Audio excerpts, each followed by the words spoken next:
Writing Resource Center. We can help you with writing in a variety of genres, grants, proposals, so on and so forth.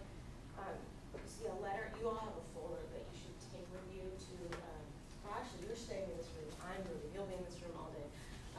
You have this folder, you can take it with, or you can refer to it throughout the day. There's a letter telling you more about the grad prep program on the right-hand side, and then there's also a letter telling you more about today's orientation on the left-hand side. For today's orientation, this is a general orientation, and you might have already attended or will attend more training in your own department.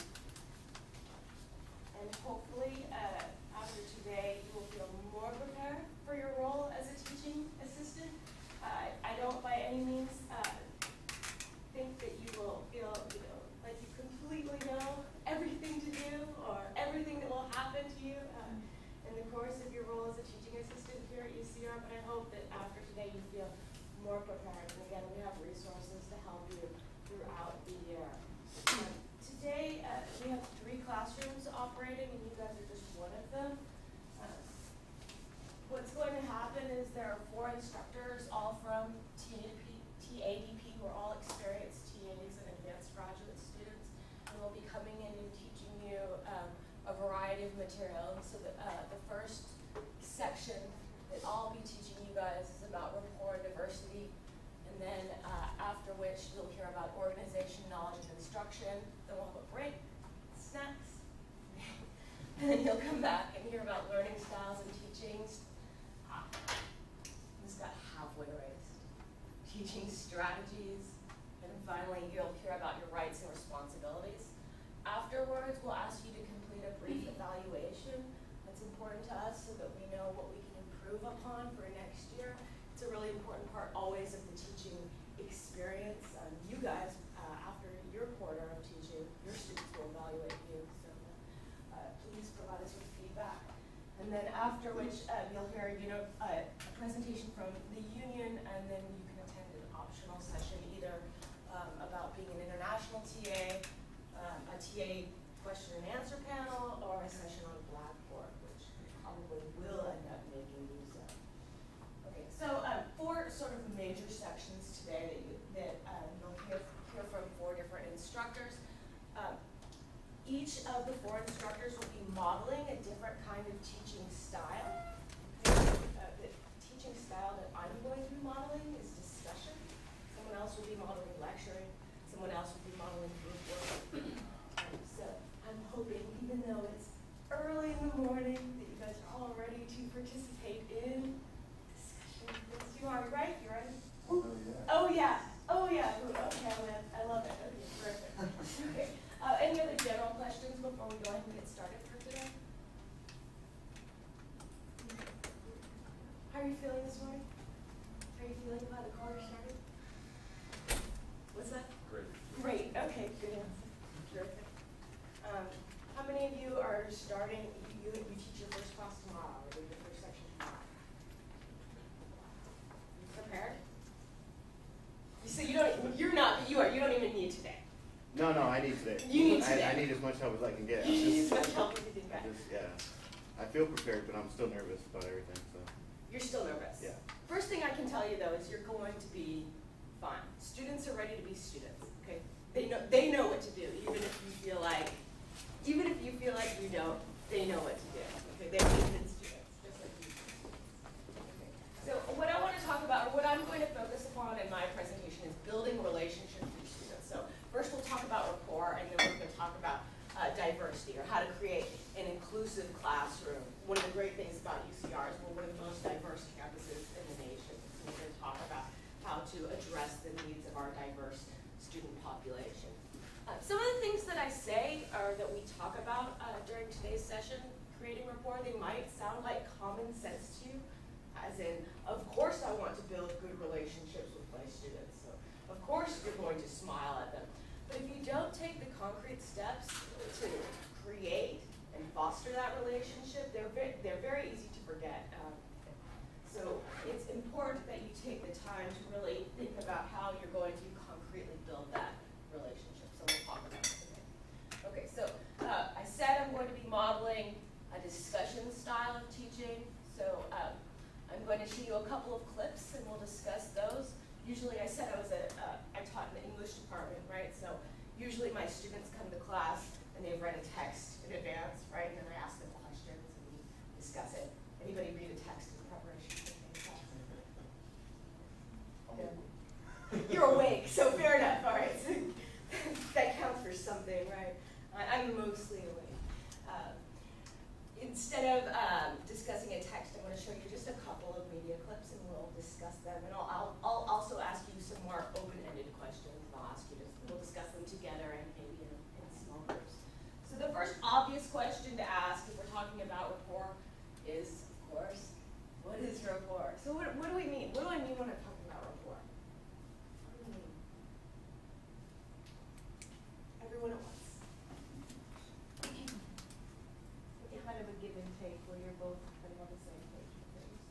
A give and take where you're both on the same page with things, yeah. It's a relationship, right? A relationship between you and your students. Where else is rapport important besides just between you and your students? With the professor?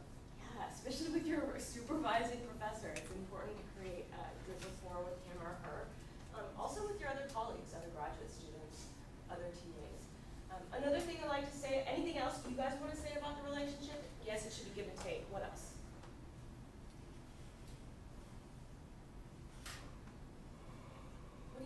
What else about that relationship? What else do we hope for about that relationship? Should give and take, open. It's a positive rapport, and it's not like, like you understand each other but hate each other. Right. I mean, that's a kind of rapport. Okay, positive, yes, good.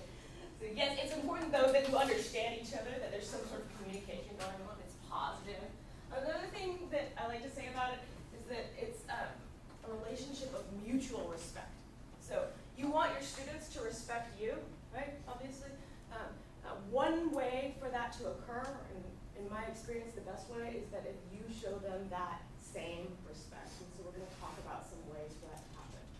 Before we talk about specific techniques for building rapport, I might ask you, why do we care? I mean, why is it so important to build rapport in the first place? So you can be effective. So you can be effective in your teaching.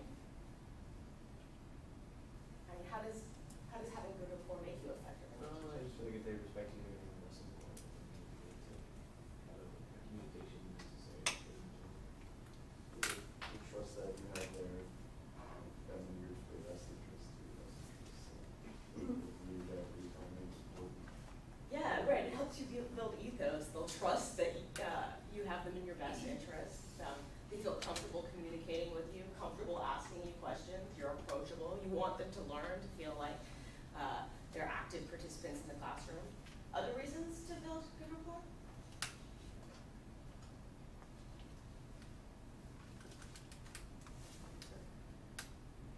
How about self-interested reasons?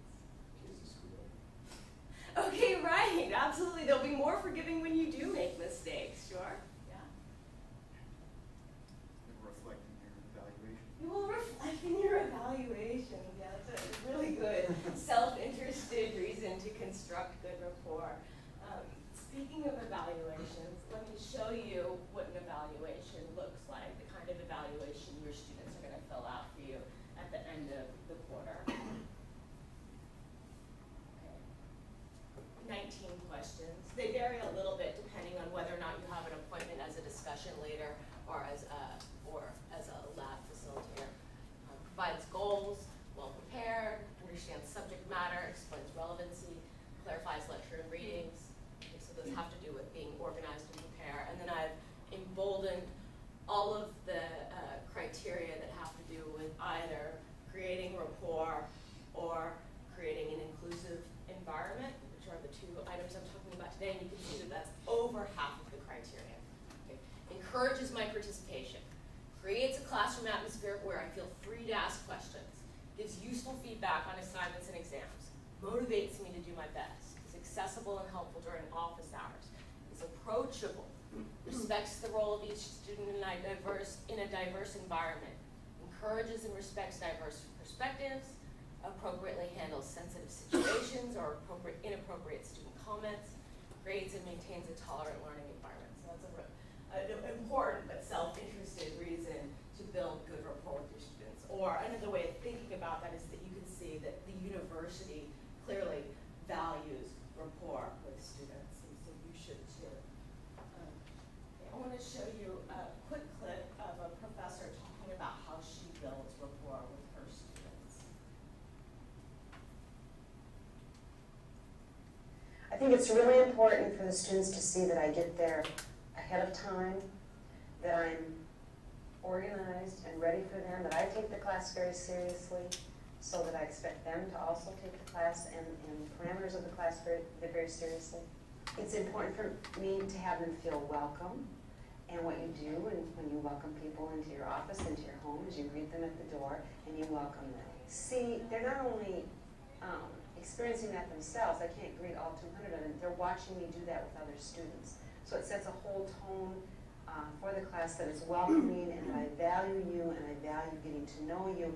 Even though you may be one face in a crowd of 200 or more, I value getting to know you. And what I find in my evaluations is students respond very positively to that. It's sort of welcoming them into this opportunity to learn together. And I'll talk to them a lot about that two-way process, that I'll learn from them and they'll learn from me.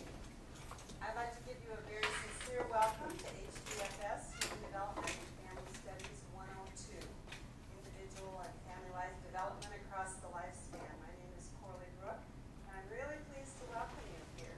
The students repeatedly tell me that it's very important for them to relate to me as a person, a human being. I set boundaries around that. I'm very careful what I do tell them, but I think it's important to let them know that I have a life outside the classroom. I have a family. I did my undergraduate work here at Iowa State and sat kind of right where you're sitting on the other side. I am married. My husband is the chair of the English department at Grandview College. I have a daughter who is 27. They also tend to respond to me better in terms of accepting my teaching and the content if they view me as a real person who has a life and who is struggling with issues and also succeeding at some things, and I'll share those with them. But it's been a wonderful experience, and I will tell you, when I sat in your seat, I never thought I would live my life underneath Iowa. In my case, family is the content of the course, that I will do some sharing about that, just as I'm trying to ask them to do some sharing.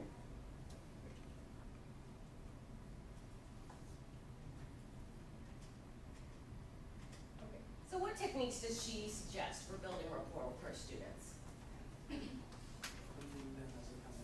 Welcoming them as they come in. So how does she literally do that? Literally stands at the door and welcomes every few people as they're walking in on the first day. She's literally standing at the door, holding the door open. Are you guys going to do that? No? Yes, you are? I've actually never done that. I've never done that, but I could. What are other ways to welcome students when they come in? Talking about her life outside of the classroom and then relating to them a little bit more, making her seem a little less professor, a little more human. Simply sharing details about your own life. Okay. She talks about how she sets limits around that, right? She doesn't necessarily come to them with her personal problems, but she tells them about, for example, her husband. You can share a few details about your own life. You'll probably share more and more details as the quarter goes on. These things may seem obvious to you, but it's certainly appropriate to tell your students about the research that you're doing, for example.